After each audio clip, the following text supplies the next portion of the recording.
स्कंद पहिला अध्याय 10वा. श्रीकृष्णांचे द्वारकेला गमन. शौनकांनी विचारले, आपले परंपरागत राज्य बळकावण्याची इच्छा असलेल्या आततायींचा नाश करून धार्मिक शिरोमणी महाराज युधिष्ठिरांनी आपल्या बंधूसह कशा प्रकारे राज्य केले आणि कोणकोणती कामे केली. कारण बंधुवधाच्या दुःखाने राजभोगाविषयी ते विरक्त होते. सूत म्हणाले, संपूर्ण सृष्टीला पुनरुज्जीवित करणारे भगवान श्रीहरी परस्परातील कलहाग्नीने दग्ध झालेल्या कुरुवंशाला अंकुरित करून आणि युधिष्ठिराला राज्य सिंहासनावर बसवून प्रसन्न झाले. भीष्म आणि श्रीकृष्ण यांनी केलेल्या उपदेशाची श्रवणाने युधिष्ठिराच्या अंतःकरणात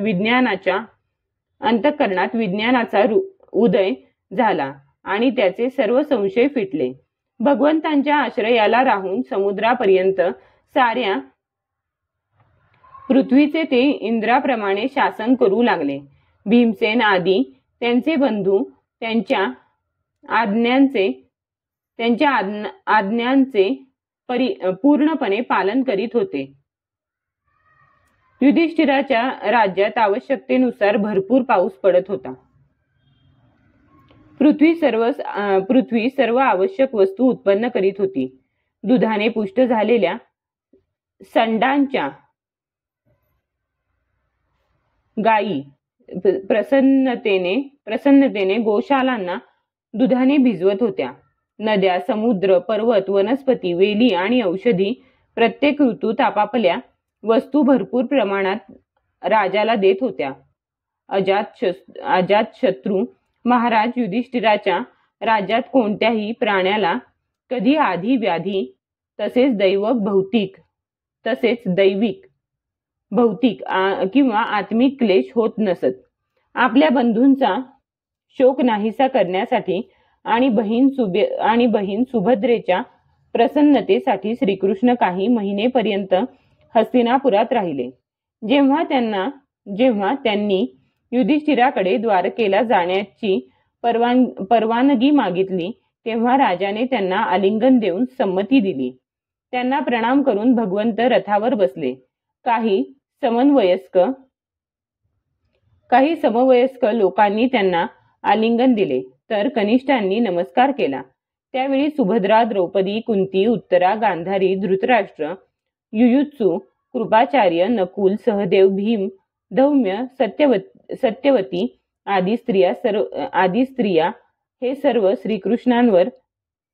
श्रीकृष्णांवरील अतीव प्रेमामुळे त्यांचा विरह सहन करू शकले नाहीत. भगवत भक्त सत्पुरुषांच्या संगतीने ज्यांचा सुसंग सुटला ते विवेकी पुरुष भगवंतांचे मधुर मनोहर यश केवळ एक वेळ ऐकल्यावरही त्यांना सोडू शकत नाहीत. तर मग त्याच भगवंतांचे दर्शन, स्पर्श, त्यांच्याशी संवाद करणे तसेच त्यांचे बरोबर निद्रा घेणे, उठणे, बसणे आणि भोजन करण्याने ज्यांचे हृदय भगवंतांना संपूर्ण समर्पण झाले होते असे पांडव त्यांचा विरह कसा सहन करू शकतील. अंतःकरण द्रवलेले ते पापण्या न मिटणाऱ्या नेत्रांनी भगवंतांकडे पाहत स्नेहबंधनाने विव्हळ होऊन ते जातील तिकडे जात होते. श्रीकृष्ण घरून निघते वेळी त्यांच्या बंधू पत्न्यांचे नेत्र दुःखित अंतःकरणामुळे अश्रूंनी भरून आले होते. परंतु प्रवासात त्यांना अपशकुन होईल या भीतीने मोठ्या प्रयत्नांनी त्यांनी आपले अश्रू आवरून घेतले. भगवंतांच्या प्रस्थानाच्या वेळी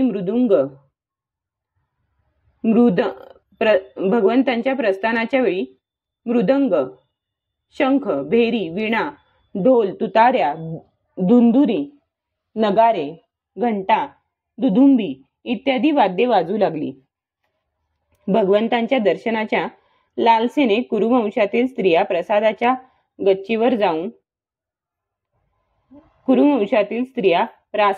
गच्चीवर जाऊन तेथूनच प्रेम, लज्जा व मंद हास्ययुक्त नेत्रांनी भगवंतांना पाहत त्यांच्यावर पुष्पवृष्टी करू लागल्या.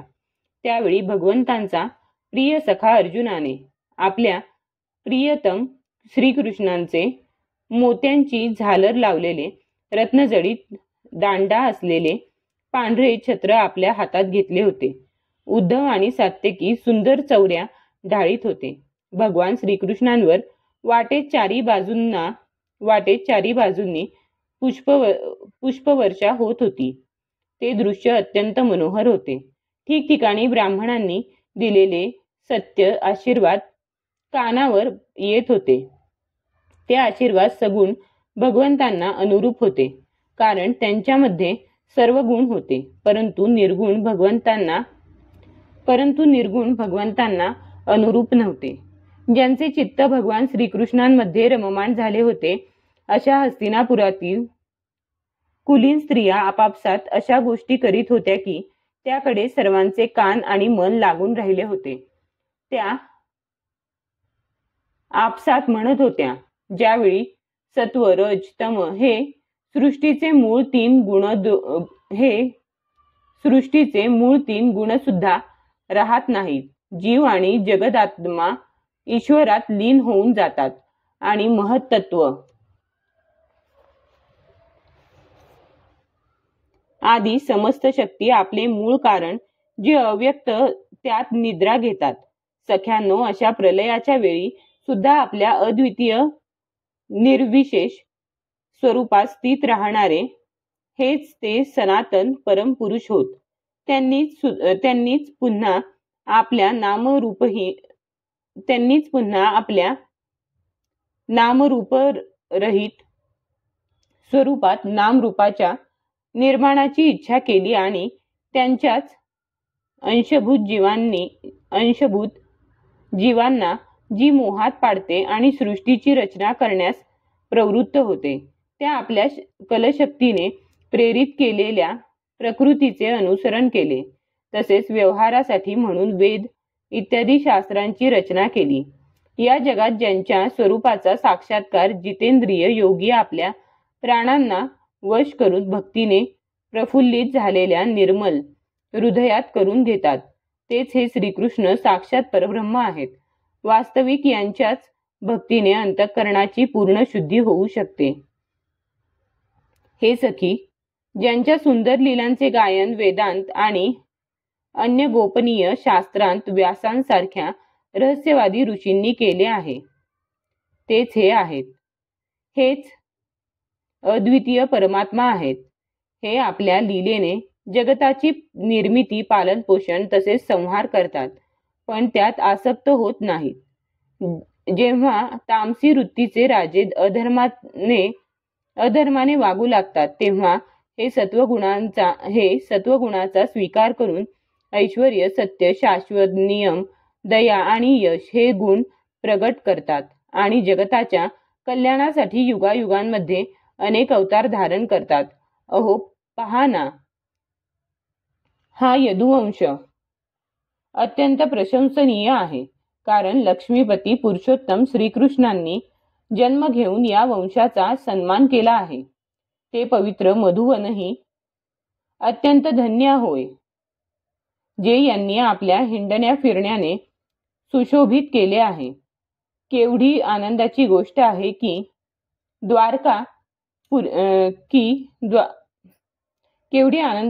आहे की द्वारकापुरीने स्वर्गाच्या यशाचा तिरस्कार करून पृथ्वीचे पवित्र यश वृद्धिंगत केले आहे. म्हणूनच येथील प्रजा मोठ्या प्रेमाने आणि मंद हास्ययुक्त कृपादृष्टीने पाहणाऱ्या आपल्या स्वामी भगवान श्रीकृष्णांचे सदैव दर्शन घेत असते. अग सखी, ज्यांचे यांनी पाणी ग्रहण केले आहे, त्या स्त्रियांनी निश्चितच व्रत, स्नान, होम, हवन इत्यादींनी परमात्म्याची आराधना केली असली पाहिजे. कारण ज्यांच्या केवळ स्मरणाने व्रजगोपी आनंद विभोर होऊन मूर्छित होत त्यांच्या अधरामृताचे या वारंवार सेवन करतात. स्वयंवरात यांनी शिशुपाल आदी उन्मत्त राजांची मानहानी करून आपल्या बाहुबलाने ज्यांना जिंकून आणले होते, तसेच प्रद्युम्न सांब अंब इत्यादी ज्यांचे पुत्र आहेत. त्या रुक्मिणी आदी 8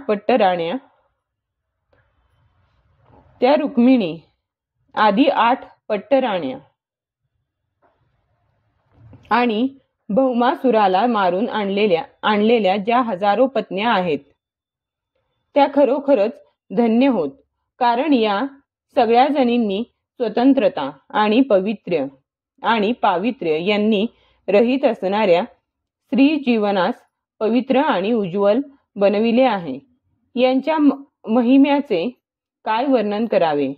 यांचे पती साक्षात कमलनयन श्रीकृष्ण प्रिय भाषणाने आणि प्रिय वस्तू देऊन यांच्या हृदयातील प्रेम वृद्धिंगत करीत यांच्या घरातून कधीही दुसरीकडे जात नाहीत.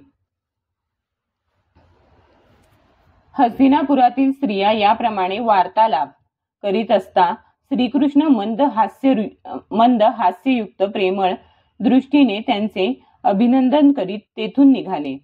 स्नेहभावामुळे अजातशत्रू युधिष्ठिराने रस्त्यात शत्रूने त्यांच्यावर आक्रमण करू नये म्हणून चतुरंग सेना श्रीकृष्णांबरोबर दिली. सुदृढ प्रेमबंधनामुळे कुरुवंशी पांडव भगवंतांच्या बरोबर बऱ्याच अंतरापर्यंत आले. ते श्रीकृष्णांच्या विरहामुळे व्याकुळ झाले होते. त्यांना परत पाठवून श्रीकृष्ण सात्यकी, उद्धव आदी मित्रांबरोबर द्वारकेकडे गेले. शौनका ते कुरुजांगल, पांचाल, शूरसेन, यमुना तटवर्ती प्रदेश, ब्रह्मावर्त, कुरुक्षेत्र, मत्स्य, सारस्वत आणि मरुधन्य देश पार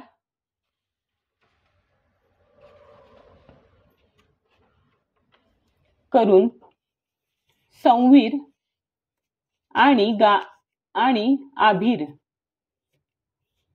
देशांच्या पश्चिमेकडील आनर्त देशात आले.